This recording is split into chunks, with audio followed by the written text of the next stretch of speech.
ইউনূসের দুই গালে জুতা মারো তালে তালে, তারা দিয়েছে যে এই সরকারের আমরা অপসারণ চাই। তো এই সমস্ত কারণে সরকার ভয় পেয়ে গিয়েছে, বিভিন্ন দলের লোকজনকে ডেকে তারা সমর্থন চাচ্ছে। কি সমর্থন? আমরা মিটিংটা যখন ডাকা হয় আমরা ভেবেছিলাম তো এই দুর্ঘটনা, এই দুর্যোগ হয়তো কিভাবে মোকাবেলা করা হবে সেইটা নিয়ে বোধহয় এই আলোচনা, কিন্তু দেখা গেল ভিডিওতে তারা শেখ হাসিনা আওয়ামী লীগ তারা কামব্যাক করবে, এই সরকারের পতন ঘটাবে, এই ভয়ে তারা ভীত হয়ে রাজনৈতিক দলের সমর্থন চাচ্ছে। যদি এই সরকার বা তার সাপোর্টাররা তারা যদি তাদের সেই যে হিডেন এজেন্ডা, মিনি পাকিস্তান বানানো, ধর্মীয় মৌলবাদী সন্ত্রাসী রাষ্ট্র বানানো, সেটা যদি তাদের উদ্দেশ্য এবং যদি অ্যাটেম্প নেয়, তাহলে জনগণ এবং বিশেষ করে যুবকরা রুখে দাঁড়াবে। গৃহযুদ্ধ যদি হয় সেখানে তারা পার্টিসিপেট করবে।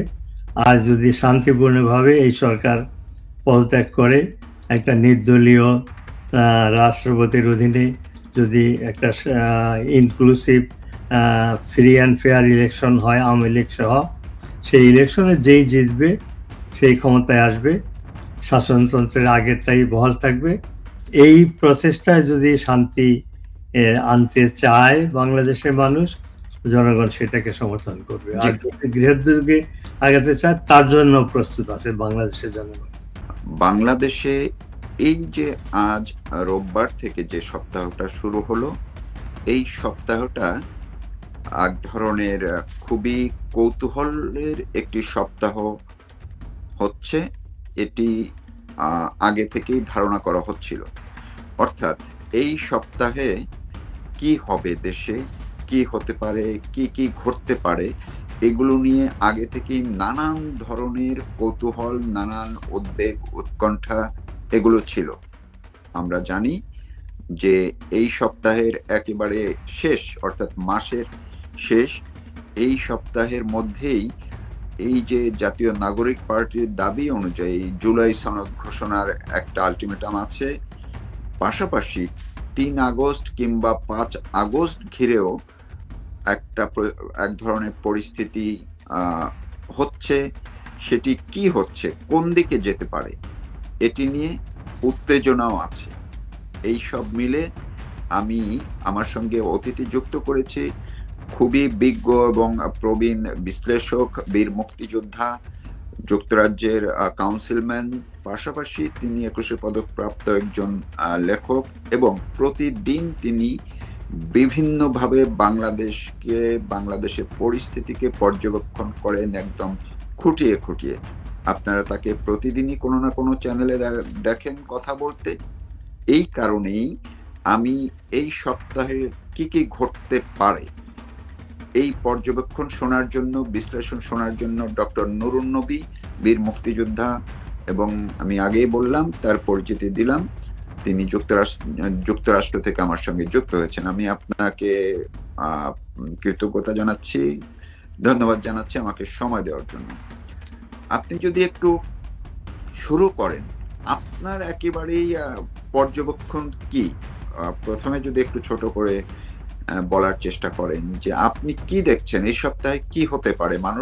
মানুষের মধ্যে যে কৌতূহল আছে, উত্তেজনা আছে, এটার কোনো আসলে গুরুত্ব আছে কিনা, না কি?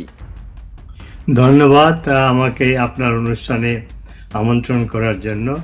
আপনি ঠিকই বলেছেন, অগাস্ট মাস বাংলাদেশের এবং বাঙালির জাতীয় জীবনে একটি গুরুত্বপূর্ণ মাস। কারণ এই অগাস্ট মাসেই বঙ্গবন্ধুকে ১৯৭৫ সালে ১৫ই আগস্ট হত্যা করা হয়েছিল, এবং গত অগাস্ট মাসেই এই তথাকথিত বিপ্লব ষড়যন্ত্রের মাধ্যমে একটি গণতান্ত্রিক মুক্তিযুদ্ধের পক্ষের শক্তিকে অপসারণ করা হয়েছিল।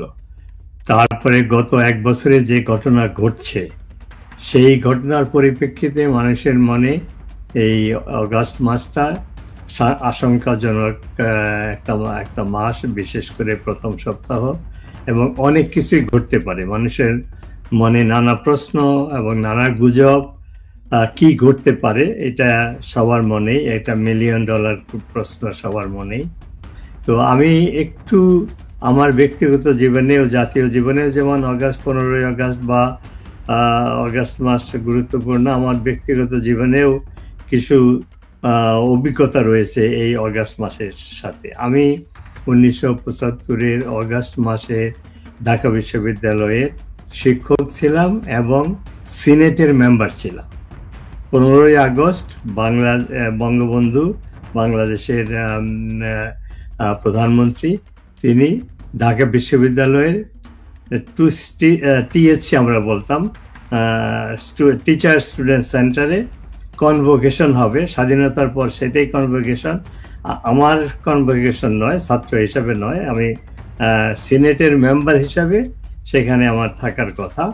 তো আমরা 14ই আগস্ট মহড়া দিলাম গাউন পরে, যে কিভাবে আমরা লাইন দিয়ে দাঁড়াবো, কিভাবে আমরা ভেতরে ঢুকবো, কখন আমরা হলের থেকে বের হবো বঙ্গবন্ধু আসার আগে এবং পরে। তো যাই হোক, এই সমস্ত ব্যাপারে রিহার্সেল দিয়ে আমি বাসায় ফিরলাম, ঘুমাতে গেলাম এই আশায় যে পরের দিন সকালবেলা 15ই আগস্ট বঙ্গবন্ধু টিএসসিতে আসবেন, আমরা কোথায় বসবো এবং বঙ্গবন্ধুকে খুব কাছের থেকে দেখবো। তো এই আশা নিয়ে ঘুমাতে গেলাম। ভোর 5টার সময়, আমি তখন থাকতাম নিউ ভ্যালি রোডে, মন্ত্রীপাড়ায়, মন্ত্রী আব্দুর রব সেনিয়াবাদের বাসার খুব কাছে। ভোরবেলা গোলাগুলি শব্দে ঘুম ভাঙলো। তো তখন ঘুমের থেকে উঠে কোথায় কি হচ্ছে আমরা বুঝতে পারছিলাম না। আর গোলাগুলিটা মাত্র 5-7 মিনিটের মতো ডিউরেশন ছিল, তারপরে থেমে গেল। আমরা অপেক্ষা করে আছি কি হচ্ছে। রেডিও অন করলাম, দেখি মেজর ডালিমের ভাষণ, খুনি ডালিমের ভাষণ, যে শেখ মুজিবকে হত্যা করা হয়েছে।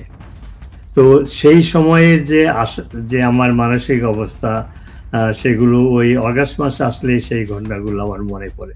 তো যাই হোক, আজকে এই অভিজ্ঞতা নিয়ে আজকে আপনার এই অনুষ্ঠানে, আমি এই অভিজ্ঞতাকে স্মরণ করেই আমি আপনার আজকের এই অনুষ্ঠানে এসেছি।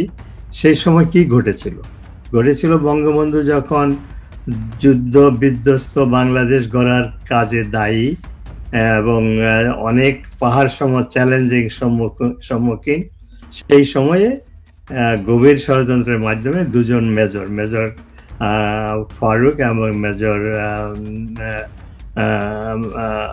মেজর ফারুক এবং নামটা এখন মনে পড়ছে না, এরা দুজন ষড়যন্ত্র করে, কিন্তু এদের পিছনে ছিল অনেক রশিদ, হ্যাঁ রশিদ, মেজর ফারুক এবং মেজর রশিদ, এরা দুইজনে ষড়যন্ত্র করে, কিন্তু এরা ছিল ফ্রন্টে, তাদের পিছনে ছিল গভীর ষড়যন্ত্র, অনেকেই ইনভলভ ছিল, বৃহৎ শক্তি বাইরে ভিতরে। যাই হোক, তো এইরকম ঘটনাই ঘটেছিল গত বছর অগাস্ট মাসে। আমরা সবাই জানি, এটা নিয়ে অনেক আলোচনা করেছি। তো গত 1 বছরে এই ষড়যন্ত্রের মাধ্যমে একটা নির্বাচিত সরকারকে উৎখাত করে যারা ক্ষমতায় এসেছিল ডক্টর ইউনূসের নেতৃত্বে, তারা যে কাজটা করেছে, বাংলাদেশকে সেই 71-এ পরাজিত শক্তি যা চেয়েছিল, অর্থাৎ বাংলাদেশকে ধ্বংস করা, বাংলাদেশ যাতে স্বাধীন না হয়, সেই কাজটাই, যেহেতু বাংলাদেশ স্বাধীন হয়ে গেছে, 50 বছরে অনেক উন্নতি হয়েছে, সেই সমস্ত কিছু ধ্বংস করে বাংলাদেশকে প্রথমেই একটি ফেইল্ড স্টেট হিসাবে প্রতিষ্ঠা করা, সেটা অলরেডি হয়ে গেছে। এখন এই অগাস্ট মাসে, এই নেক্সট উইকে কি হবে সেটা নিয়ে সবার মনে আশঙ্কা, কারণ এই ইউনূস এবং তার সমর্থকরা প্রকাশ্যেই বলছে তারা জুলাই সনদ জারি করবে, এবং জুলাই সনদ মানে বাংলাদেশ তো প্রায় মৃতপ্রায় এখন। যদি জুলাই সনদ তারা বাস্তবায়িত করতে পারে, জারি করতে পারে, তাহলে বাংলাদেশের কফিনে লাস্ট প্যারেকটা তারা পুঁতে দিবে। সেটা হলো কি, তারা শাসনতন্ত্র বাতিল করতে চায়, তারা তাদের জুলাইয়ের যে তথাকথিত বিপ্লবের যে সমস্ত তাদের আদর্শ উদ্দেশ্য, সেগুলো বাস্তবায়িত করবে, রাষ্ট্রপতিকে অপসারণ করবে, বাংলাদেশের পুরো কাঠামোটা মিনি পাকিস্তান হিসাবে তারা সাজাবে। তো এই জন্য জনগণ গত 1 বছরে তাদের অপকর্ম, তাদের মুক্তযুদ্ধ বিরোধী যে সমস্ত কাজ, এই যে কি বলে মব ভায়োলেন্স, মৌলবাদী একটি রাষ্ট্র প্রতিষ্ঠার প্রয়াস, অনেকাংশে তারা সাকসেসফুল হয়েছে। তো এগুলো যদি পার্মানেন্টলি বাস্তবায়িত করে তাহলে বাংলাদেশটা ধ্বংস হবে, এবং বাংলাদেশের মেজরিটির লোক এটা চায় না। তো এখন কি হতে পারে সেটা নিয়ে যদি আমরা আলোচনা করি, তো যে সমস্ত ব্যাপার আমরা দেখতে পাচ্ছি, বিশেষ করে সামরিক বাহিনীর ভূমিকা। আমি একটু যদি আপনাকে ইন্টারাপ্ট করি, সেটা হচ্ছে আমরা আগে থেকে শুনছিলাম, এই গত সপ্তাহেই বোধহয় উপদেষ্টা বা কেউ একজন বলছিলেন যে এই জুলাইয়ের মধ্যেই, অর্থাৎ 29 জুলাই বা 30 জুলাই, এই সময়টাই এই জুলাই সনদটা ঘোষণা করা হতে পারে, বা জুলাই ঘোষণাপত্র ঘোষণা করা হতে পারে। আপনি কি মনে করছেন যে এবং আবার অন্যদিকে শোনা যায় যে সেনাবাহিনী সহ বা অনেকেই নাকি এটা চায় না, বিএনপিরও কতক্ষণ মত পক্ষে কতক্ষণ বিপক্ষে। আপনি কি মনে করছেন যে আসলে এই 2-1 দিনের মধ্যেই জুলাই সনদটা বা জুলাই ঘোষণাপত্র এটি ঘোষণা করা হতে পারে বা হবে? আপনার কি মনে হয়? বাংলাদেশে যে ঘটনাগুলো ঘটছে প্রতিদিন একটার পর একটা, গত সপ্তাহে দেখলাম আমরা গোপালগঞ্জের ঘটনা, সামরিক বাহিনী, সেনাবাহিনীর সেই পাকিস্তানি 71-এর পাকিস্তানি কায়দায় জনগণের উপরে যে অত্যাচার, নিরীহ মানুষের উপরে গোলাগুলি বর্ষণ, তারপরে এই জুলাই ঘোষণা নিয়ে বিএনপির একবার বিপক্ষে আবার পক্ষে, একবার বলে তারা এটার বিপক্ষে, আবার বলে যে এই সরকারের সমস্ত কিছু তারা সাহায্য করবে, তারা বলছে ইলেকশন হবে। আর সরকারও দুবার তারা এই জুলাই সনদ এর ভিত্তিতে একটা ডিক্লারেশন হবে এটা আশ্বাস দিয়ে আবার তারা বন্ধ করতে বাধ্য হয়েছে জনমত এবং বিভিন্ন কারণে। তো এখানে বিএনপির ভূমিকা এবং সেনাবাহিনীর ভূমিকা কি হবে সেটার উপরে নির্ভর করবে জুলাই সনদটা ডিক্লেয়ার হবে কি হবে না। বিশেষ করে আমরা যদি এখন সেনাবাহিনীর অবস্থানটা দেখি, এই সেনাবাহিনী বাংলাদেশের ইতিহাসে তারা গুরুত্বপূর্ণ ভূমিকা রেখেছিল, মুক্তিযুদ্ধে অবদান রেখেছিল, এবং সেই হিসাবেই বাংলাদেশ সেনাবাহিনী প্রতিষ্ঠিত হয়েছিল। কিন্তু স্বাধীন বাংলাদেশেই তারা বঙ্গবন্ধুকে ষড়যন্ত্রের মাধ্যমে হত্যা করেছে। এরপরে অনেকগুলো কাউন্টার কু হয়েছে। আর বিশেষ করে এই গত বছর এই তথাকথিত আন্দোলনের সময় তাদের যে ভূমিকা, এটা সত্যি কোশ্চেন বার, সত্যি মানে বিস্ময়কর। এই জন্য যে সেনাবাহিনীর দায়িত্ব হলো, আমি আপনার অনুষ্ঠানে আগে উল্লেখ করেছি যে সেনা অফিসাররা যখন শপথ নেয় সেনা আইনের ধারায়, কোরআন হাতে নিয়ে, সেখানে একটি ধারা আছে 31 নম্বর ধারা, সেখানে স্পষ্ট লেখা আছে এবং সেই শব্দ উচ্চারণ করে তারা শপথ নেয়। সেটা হলো যে যদি সরকারের বিরুদ্ধে, দেশের বিরুদ্ধে, স্বাধীনতার বিরুদ্ধে, সার্বভৌমত্বের বিরুদ্ধে যদি কোনো ষড়যন্ত্র হয়, সেনা অফিসার যদি সেটা জানতে পারে, সাথে সাথে তাৎক্ষণিকভাবে সেটার বিরুদ্ধে ব্যবস্থা নেবে, এবং সেইখানে ব্যবস্থা নেওয়ার যদি তার কোনো ক্ষমতা না থাকে তাহলে তার ঊর্ধ্বতন কর্তৃপক্ষকে তাকে জানাতে হবে, এবং সে যদি এটা ফেল হয় তার দায়িত্ব পালনে, তাহলে কোর্ট মার্শালে তার বিচারে তার সর্বোচ্চ শাস্তি মৃত্যুদণ্ড হতে পারে। তো এই শপথ নিয়ে সেনাবাহিনীর প্রত্যেকটি অফিসার, সেনাবাহিনীর অফিসার হয়েছে, তারা প্রমোশন পেয়ে জেনারেল হয়েছে। তো এই সেনাবাহিনী গত বছর জুলাই মাসে, আগস্ট মাসে কি করলো, 3 অগাস্টে তারা দরবার মিটিং করে তারা সিদ্ধান্ত নিল সরকারকে তারা সমর্থন করবে না। তারা যখন বলল যে তারা জনগণের উপরে যে আন্দোলনরত জনগণের উপরে যুদ্ধ করবে না, তার মানে সরকারকে সমর্থন করবে না। একটা নির্বাচিত সরকারকে সমর্থন করা তাদের দায়িত্ব, তারা শপথ নিয়েছিল। সেটা যখন করলো না, সেখানে একটা বিট্রে হলো।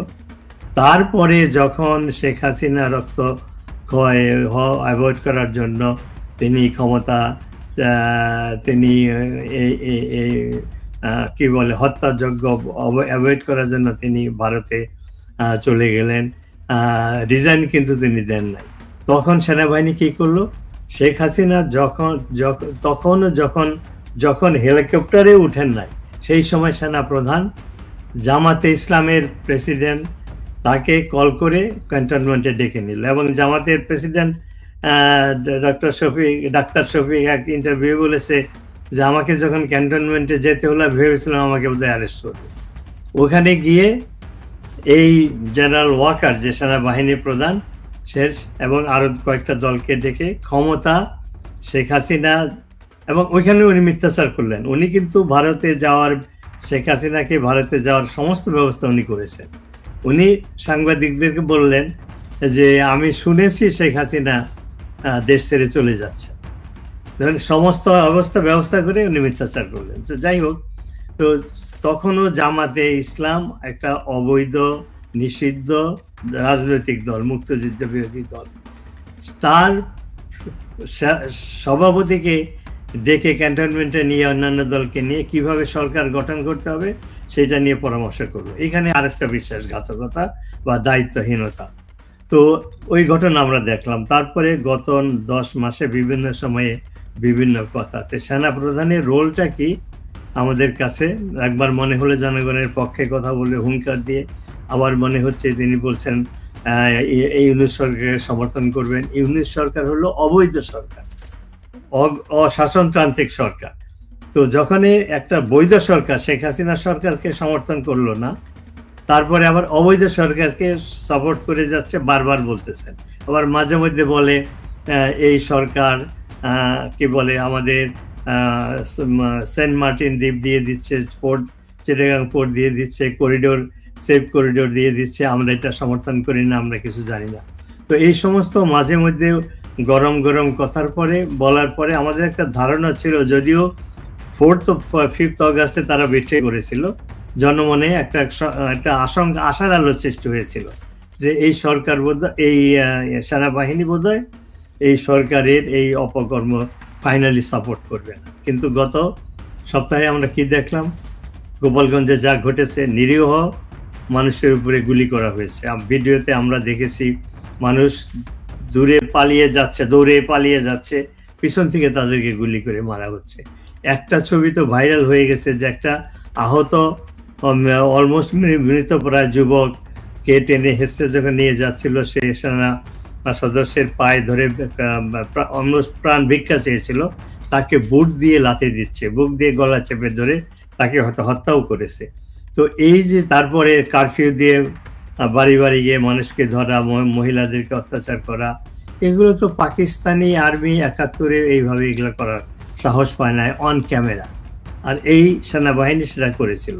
তো সেই জন্য সেনাবাহিনীর ভূমিকাটা কি, এই তারা জুলাইয়ের ডিক্লারেশন সমর্থন করবে কি করবে না, মানুষের মনে প্রশ্ন। আগস্ট মাসে যে ঘটনা ঘটেছিল 75-এ গত বছর, তারা কি সেই ধরনের ঘটনা ঘটাবে, তারা কোন পক্ষে থাকবে, এই প্রশ্নগুলা জনমনে, আমার মনে, আমাদের সবার মনে।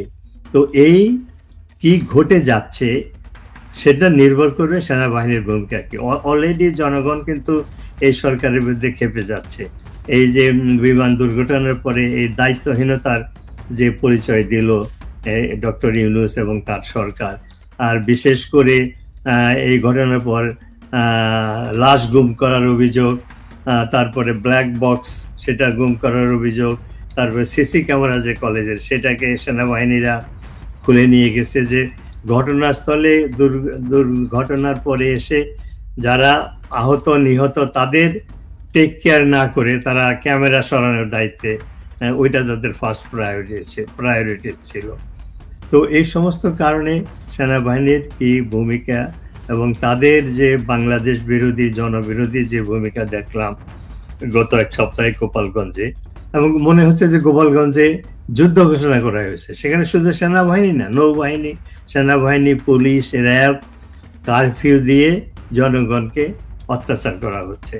তো সেই জন্য এটা খুবই ইম্পর্টেন্ট যে বাংলাদেশে কি ঘটবে না ঘটবে সেটা নির্ভর করে সেনাবাহিনীর উপরে। কারণ আমরা জানি জনগণ কিন্তু এই সরকারের সমর্থনে আর নাই। যেমন 1 মিনিটে আমি শেষ করবো এই পর্বটা, যে যেমন ধরেন ছাত্ররা যে সেক্রেটারিয়েটে আন্দোলন করে ভিতরে ঢুকলো, এরা কিন্তু কোনো দলের সদস্য নয়, এরা কিন্তু ছাত্রলীগের না, এরা আওয়ামী লীগেরও না, তারা সাধারণ ছাত্র।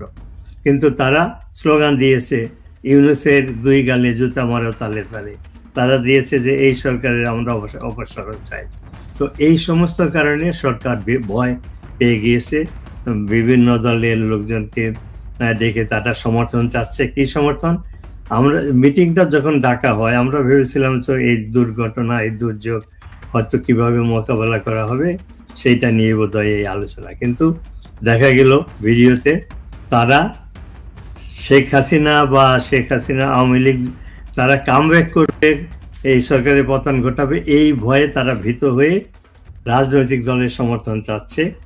এবং যে ছবি আমরা দেখলাম একটা অমানবিক, একটা অমানুষের ভূমিকা। ডক্টর ইউনূস সে হাসছে এইরকম একটা শোকের পরে, যা সারা দেশে শোক এসেছে, সারা বিশ্বে শোক এসেছে, শোক নেমেছে। এমনকি নেইবারিং সরকার ভারত এবং চায়না সাহায্য পাঠাচ্ছে, আর সেই মুহূর্তে ডক্টর ইউনূস মিটিং ডেকেছে তার রেজিমকে রক্ষা করার জন্য, শেখ হাসিনা বা আওয়ামী লীগের জুজুর ভয় দেখিয়ে সমর্থন আদায় করার জন্য। তো এর চাইতে একটা দায়িত্বহীন এবং অমানবিক, অমানসিক এই সরকার বাংলাদেশের মানুষ বা বিশ্বের কেউ বোধহয় দেখে নাই। জি, আমরা এই গত সপ্তাহে বেশ একটু জোরে সোরেই খবর আসছিল যে এমনকি এনসিপি নেতারাও বলেছেন তারা যে সারা দেশে মাঠে চষে বেড়াচ্ছে, বিভিন্ন কর্মসূচি পালন করছে, সেই সব জায়গায় তারা ঢাকায় একটা সমাবেশের প্রস্তুতির কথাও জানান দিয়ে আসছে সব জায়গায়, এবং সম্ভাব্য সেটি 3 তারিখ, কখনো বলা হয় 1 তারিখ, কখনো 3 তারিখ, আবার কখনো শুক্রবার ধরে। তো আপনার কি মনে হয় যে তারা এই সমাবেশটি এবার করবে, এবং সেই ক্ষেত্রে অনেকের মধ্যেই ধারণা যে মূলত এই যে সমাবেশটি করবে এটি তারা বঙ্গভবন ঘেরাও করার মতো একটা পরিস্থিতি তৈরি করতে পারেন? প্রথমত সেটি তারা আসলে করতে পারবে কিনা, আর করলে সেনাবাহিনীর ভূমিকা সেখানে কি হতে পারে? তারা এই চেষ্টা করবে, কারণ তাদের পায়ের নিচে মাটি নেই, সমর্থন তারা হারিয়েছে। এবং ইউনূসের যে শান্তির দূত হিসাবে যে ইমেজ নিয়ে ক্ষমতা এসেছিল সেটা তার 1 বছরের কর্মকাণ্ডে সে অশান্তির দূত হিসাবে দেখা দিয়েছে। তো কাজেই এই সরকারের সমর্থন নাই, তারা ক্ষমতায় থাকার জন্য যে কোনো ষড়যন্ত্র করবে, এবং তার মধ্যে অন্যতম হলো আপনি যেটা উল্লেখ করলেন, কি বলে, রাষ্ট্রপতির ভবন ঘেরাও করে তাকে ক্ষমতাচ্যুত করা।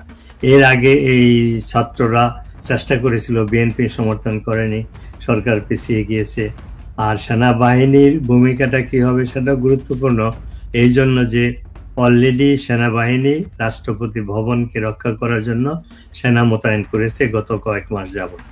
কিন্তু তখন তো সেটা ছিল রাষ্ট্রপতিকে রক্ষা করা, এবং তখন যে ভাব দেখেছিলাম সেনা প্রধানের যে সে এইটার বিরুদ্ধে। কিন্তু এখন গত সপ্তাহের তার যে ভূমিকা, সেনা প্রধানের যে ভূমিকা, সেখান থেকে জনগণের মনে এই প্রশ্নটা দেখা গেছে, সে প্রধান সেনাপতি জেনারেল ওয়াকার কি সত্যিকারেই যে জুলাই সনদ সমর্থন করবে, এই সরকারকে সমর্থন করবে?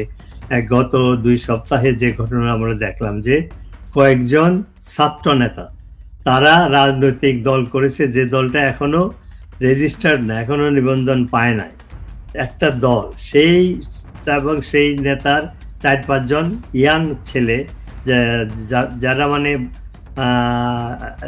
জাতীয় নেতাও নয়, তাদেরকে রক্ষা করার জন্য সেনাবাহিনী পুরা শক্তি ডিপ্লয় করে তাদেরকে রক্ষা করছে। গোপালগঞ্জে, চিটাগাঙে, সব জায়গায় তাদেরকে সরকারি প্রোটোকল দেওয়া হচ্ছে, অ্যাজ ইফ তারা বাংলাদেশের প্রধানমন্ত্রী, রাষ্ট্রপতি। বাংলাদেশের কোনো রাজনৈতিক দল এই সামরিক প্রোটোকল পায় না, তাদেরকে কেন দেওয়া হচ্ছে?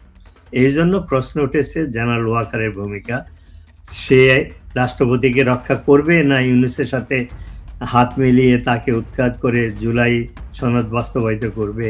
তো এই প্রশ্ন যেমন আমাদের মনে, আমরা বিশ্বস্ত সূত্রে জানতে পেরেছি যে সেনাবাহিনীতেও এখন 2টো ভাগ হয়ে গিয়েছে।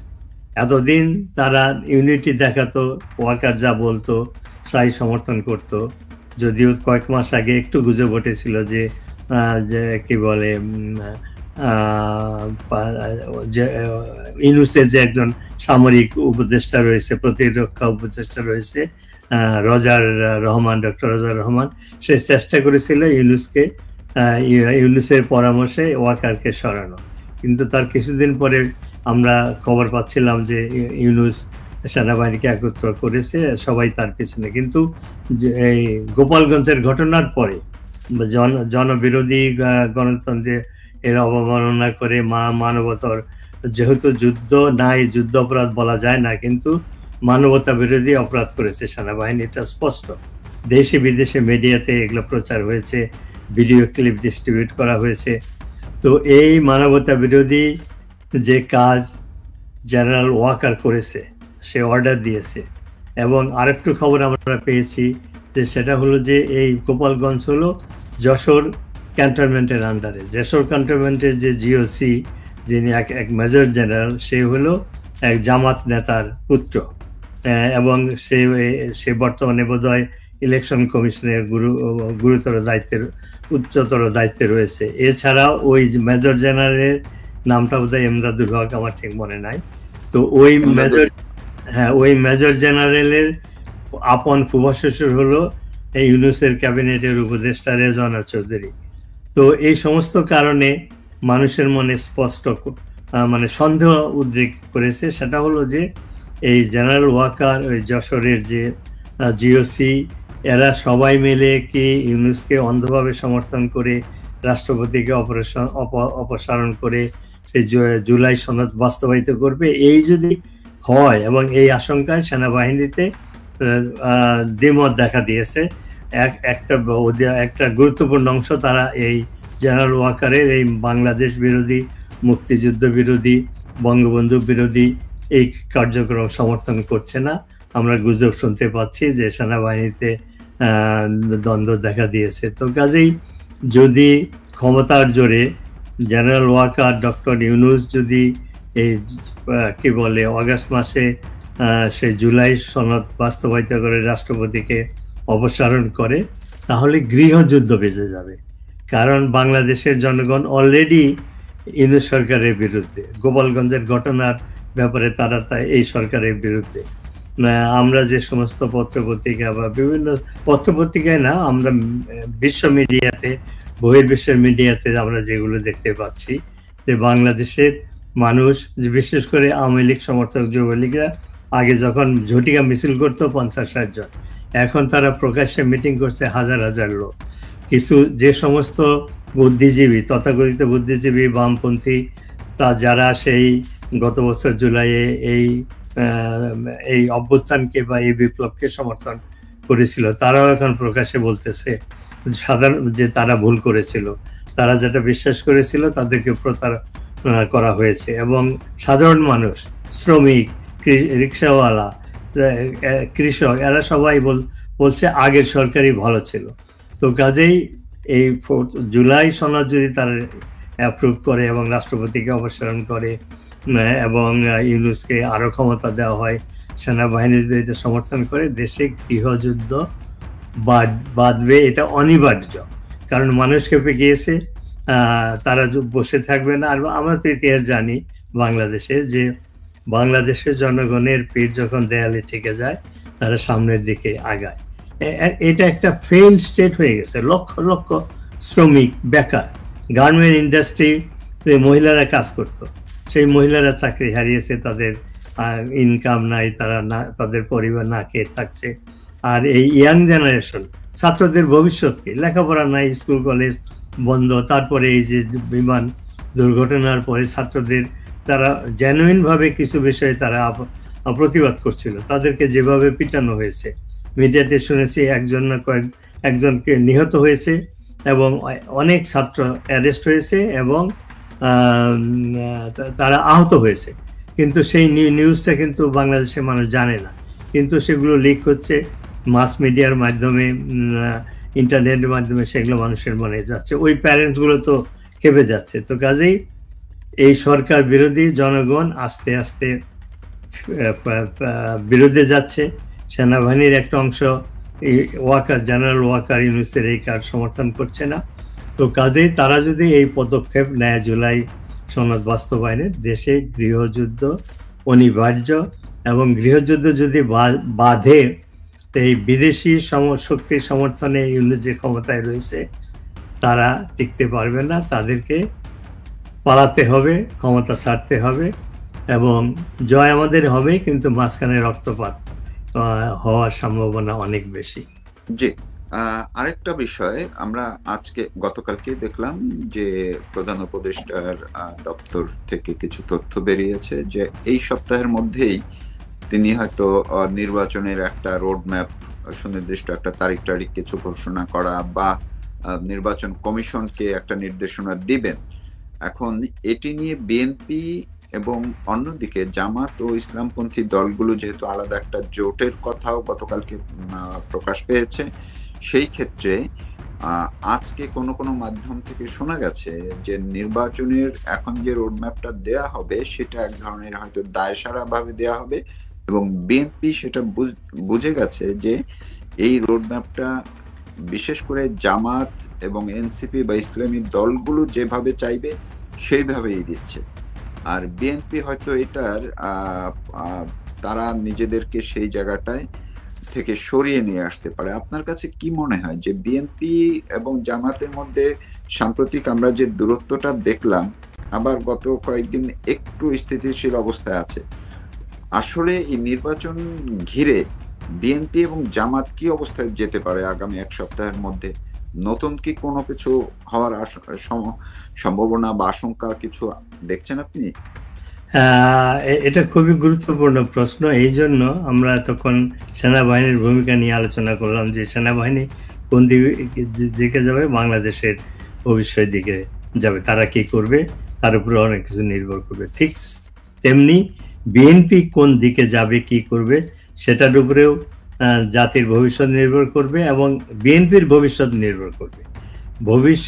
বিএনপি তাদের যে অতীত, প্রশ্নে বিদ্ধ, বাংলাদেশ বিরোধী, গণতন্ত্র বিরোধী অনেক কিছু হয়েছে এবং এখন এই যে বাংলাদেশে গত এক বছরে যে লুটতরাজ খুন হয়েছে, বিএনপির তৃণমূল পর্যায়ের কর্মীরা, নেতারাও এই অপরাধী। তো কাজেই বিএনপি যদি ইতিহাসের সন্ধিক্ষণে দায়িত্বপূর্ণ ভূমিকা নেয় তাহলে তারা টিকে থাকবে, তা না হলে তারা মুসলিম লীগের মতো নিঃশেষ হয়ে যাবে। কিন্তু সেটা দলীয় ব্যাপার, কিন্তু তাদের ভূমিকার উপরে নির্ভর করবে বাংলাদেশের ভাগ্যে কি আছে। আপনি যে প্রশ্নটা করেছেন, এই সরকারের মূল চালিকা শক্তি হলো জামাত এবং শিবির, এবং তারা এই সরকারকে চালাচ্ছে, সরকারের সমস্ত স্তরে এরা নিয়ন্ত্রণ করছে। তো জামাত জানে যে ইলেকশন যদি হয় তারা জিততে পারবে না, কারণ তাদের সার্ভের যে রেজাল্ট বা তাদের যে জনসংযোগ সেখান থেকেই বোঝা যাচ্ছে তারা ক্ষমতায় আসতে পারবে না। তো সেই জন্য তারা ইলেকশন চায় না। আর ইউনূস নিজেও ইলেকশন চায় না। এই যে এখন যে কথাটা বলছে এটা হলো জাস্ট ক্ষমতায় থাকার জন্য আরেকটা ষড়যন্ত্র। আগের ষড়যন্ত্রটা ছিল লন্ডনে গিয়ে তারেক জিয়ার সাথে চুক্তি করে একটা ষড়যন্ত্র ছিল, সেটা যখন বাস্তবায়িত হলো না, এখন তারা বলছে ইলেকশনের ডেট ডিক্লেয়ার দিবে, কিন্তু আলটিমেটলি বিএনপি, শিবির বা এনসিপি তারা ইলেকশন চায় না, কারণ এরাই হলো এই সরকারের সমর্থক। তার মানে ইউনূস ইলেকশন চায় না। এই ডিক্লারেশন অফ ইলেকশনের ডেট, এটা হলো একটা ধোঁকা। আলটিমেটলি সেই দেশে এমন অবস্থা সৃষ্টি করবে ইলেকশন যাতে না দেওয়া হয়, বলবে যে দেশে গৃহযুদ্ধের মতো অবস্থা বা এইভাবে খুন খারাপই হচ্ছে, ইলেকশনের পরিবেশ নাই, এই অভিযোগে ইলেকশন দেবে না। আরেকটা হতে পারে যে বিদেশিদের চাপে, কারণ বিদেশিরা চাচ্ছে ইলেকশন হোক, একটা নির্বাচিত সরকার আসুক। সেটাও যদি সে ইলেকশন দিতে বাধ্য হয়, সেই ইলেকশন সে রিগিং করবে। এই রিগিং করে এই সরকার তারা এনসিপি অথবা জামাতকে ক্ষমতায় আনবে, ইলেকশন রেজাল্ট পরিবর্তন করবে। আর যে সন্ত্রাস যে হচ্ছে বাংলাদেশে, এই সন্ত্রাস তো চলবেই, কারণ পুলিশ নাই। তারা তাদের বিএনপি কি বলে, জামাত এবং শিবিরের, এনসিপির লোকজন অ্যাডমিনিস্ট্রেশনের প্রত্যেকটা স্তরে, সেই ডিসি বলেন, এসডিও বলেন, তারপরে পৌরসভা বলেন, সব পর্যায়ে এদের লোকজন। কাজে ইলেকশন রিগিং করা আর খুবই সহজ হবে এবং তারা করবেই, এটাকে বন্ধ করার কোনো উপায় নেই। কাজেই আমরা জানি ইউনূস ইলেকশন দিবে না, সে ক্ষমতায় থাকবে আজীবন। তো সেইটা করার জন্য যে কোনো ষড়যন্ত্র সে করবে। অতীতে আমরা দেখেছি বিভিন্ন ষড়যন্ত্র করছে, যখন কোনোটাই মানে সফল হচ্ছে না, তখন শেষ ভরসা তারা আমেরিকার যা চেয়েছিল সবই দেওয়ার জন্য তারা প্রস্তুত। এই যে এগ্রিমেন্ট যেটা করলো, ট্রেড এগ্রিমেন্টের নামে প্রতিরক্ষা এগ্রিমেন্ট, সেটার ভিতরে কি আছে সেটা আমরা জানি না, সেটা ডিসক্লোজ করা যাবে। তো ইউনূসের মূল উদ্দেশ্য হলো আওয়ামী লীগ, শেখ হাসিনাকে মৃত্যুদণ্ড দেওয়া, আওয়ামী লীগকে ধ্বংস করা, আর হলো নিজের জন্য হলো সে সমস্ত দুর্নীতি করে তো নিজের স্বার্থ উদ্ধার অলরেডি করেছে। 666 কোটি টাকার কর মাফ করে নিয়েছে তার সংগঠন গ্রামীণ ব্যাংক। 5 বছরে কোনো ট্যাক্স দিতে হবে না, বিভিন্ন ধরনের লাইসেন্স নিয়েছে। তো আর্থিকভাবে সে অলরেডি আখের গুছিয়েছে, বেনিফিটেড হয়েছে। এখন ক্ষমতায় কিভাবে থাকবে আজীবন, সেইটার জন্য সে এই ষড়যন্ত্রগুলো হচ্ছে। এবং ইলেকশনের যে গুজবটা ছড়িয়েছে, ইলেকশনের ডেট দেওয়া, এটাও মিসলিড করা, মানুষকে ধোঁকা দেওয়া, এবং যাতে আপাতত বিএনপিকে আন্দোলনের মুখ থেকে সরিয়ে তার সমর্থন আদায় করতে পারে। কিন্তু এই জন্যই বিএনপির এটা অগ্নি পরীক্ষা, তাদের দলের ভূমিকার উপরে নির্ভর করবে বাংলাদেশের ভবিষ্যতে কি ঘটে যাচ্ছে। আর আওয়ামী লীগ বা মুক্তিযুদ্ধের পক্ষের শক্তি, তারা তাদের দায়িত্ব তারা পালন করার প্রস্তুতি নিচ্ছে। আমরা দেখতে পাবেন আগস্ট মাসেই যে আওয়ামী লীগ নতুনভাবে শক্তিশালী হয়ে তারা আবির্ভূত হবে বাংলাদেশের আন্দোলনের রাজনীতিতে। জি, আমি এই জায়গাটিতেই আসতাম এবং এইটা দিয়েই শেষ করব। সেটি হচ্ছে আগামী 1 সপ্তাহে বা একটু কাছাকাছি সময়ে আওয়ামী লীগের মাঠের নেতাকর্মীদের মধ্যে বা যারা বিদেশে থাকেন তাদের অনেকের কাছ থেকে একটু শোনা যাচ্ছে যে কোনো সময় শেখ হাসিনা আওয়ামী লীগের যিনি সভানেত্রী এবং যিনি যেহেতু এখন পর্যন্ত তার পদত্যাগপত্র দেখানো যায়নি, ফলে প্রধানমন্ত্রী এখনো তিনি আছেন, তিনি দেশে ফিরতে পারেন এরকম একটি এখনো সুনিশ্চিত কোনো তথ্য নেই আমাদের কাছে, কিন্তু এরকম একটি আলোচনা আছে। এরকম একটি অনেকের মধ্যেই কেউ যদি এটিকে গুজব বলার চেষ্টা করেন, কিন্তু আমরা দেখলাম ডক্টর মোহাম্মদ ইউনূস নিজেও কিন্তু বারবার বলছে, এমনকি এর মধ্যেও বলছে যে তারা আবার ফিরতে পারে। কমিউনিস্ট পার্টির নেতাও বলছে, মির্জা ফখরুলও বলছেন। তার মানে এই যে আলোচনাটার কিছুটা সত্যতা কি আছে? অর্থাৎ যে কোনো পরিস্থিতির মুখে খুব দ্রুত সময়ের মধ্যেই শেখ হাসিনা দেশে ফেরার, সব আওয়ামী লীগের নেতাকর্মীদের নিয়ে দেশে ফেরার সম্ভাবনা কতটুকু আপনি কি মনে করছেন? এখানে প্রশ্নটা হওয়া উচিত, শেখ হাসিনা দেশের ভিতরে কবে ফিরবে সেইটা আমরা জানি না, আমি জানি না। সেইটার সাথে গুরুত্বপূর্ণ হলো যে যুবলীগ, ছাত্রলীগ, আওয়ামী লীগ যেভাবে তাদের নেতা কর্মীরা যেভাবে থানায় থানায়, মফস্বলে, বিভিন্ন জেলায় তারা যেভাবে বিক্ষোভ করছে, এবং তাদের, আমি আগেই বলেছি, তাদের পিঠ দেয়ালে ঠেকে গেছে, তাদের সামনের দিকে আগাতেই হবে। আমরা সবসময় বলি যে বঙ্গবন্ধু, মৃত বঙ্গবন্ধু জীবিত বঙ্গবন্ধুর চেয়ে শক্তিশালী। শেখ হাসিনাও ঠিক তাই, উনি দেশের অভ্যন্তরে না থেকে বিদেশে তিনি আরো শক্তিশালী। কারণ আমরা জানি যে তিনি অলমোস্ট প্রতিদিনই ভিডিও কনফারেন্সের মাধ্যমে, টেলিফোন কনফারেন্সের মাধ্যমে আওয়ামী লীগের বিভিন্ন স্তরের, একদম মনে হচ্ছে যে লিস্ট ওনার সামনে আছে, কোন দিন কার সাথে কথা বলবে, প্রতিদিনই কথা বলছেন, তাদেরকে উৎসাহিত করছেন, এবং তারা তাদের সামনে যে চ্যালেঞ্জ সেটার সাপোর্ট দিচ্ছেন, নির্দেশনা দিচ্ছেন। তো এই দিক থেকে সাংগঠনিকভাবে শেখ হাসিনা, তিনি এখনো বাংলাদেশের লিগাল প্রাইম মিনিস্টার, আওয়ামী লীগের সভাপতি, এই দুই ক্যাপাসিটিতে তিনি শুধু মানে আওয়ামী লীগের দলীয় নেতা কর্মীদেরকে উৎসাহ দিচ্ছেন না, তিনি যে সমস্ত বাণী দেন সেগুলো সাধারণ মানুষকে উৎসাহিত করছে। যেমন গোপালগঞ্জের ব্যাপারে তিনি যে বক্তৃতা দিয়েছেন, আপনি শুনেছি, সবাই শুনেছে, সেখানে একটা নীতি নির্ধারক, দিক নির্ধারক মূলক একটা বক্তৃতা রয়েছে।